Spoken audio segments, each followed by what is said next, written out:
So Jacob came to the land of the east, and saw a well in the field, and behold, there were 3 flocks of sheep lying by it, for out of that well they watered the flocks. A large stone was on the well's mouth. Now all the flocks would be gathered there, and they would roll the stone from the well's mouth, water the sheep, and put the stone back in its place on the well's mouth. And Jacob said to them, My brethren, where are you from? And they said, We are from Haran. Then he said to them, Do you know Laban the son of Nahor? And they said, We know him. So he said to them, Is he well? And they said, He is well. And look, his daughter Rachael is coming with the sheep. Then he said, Look, it is still high day.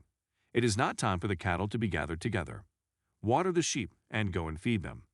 But they said, We cannot until all the flocks are gathered together, and they have rolled the stone from the well's mouth. Then we water the sheep. Now, while he was still speaking with them, Rachael came with her father's sheep, for she was a shepherdess. When Jacob saw Rachael the daughter of Laban his mother's brother, and the sheep, Jacob went near and rolled the stone from the well's mouth, and watered the flock.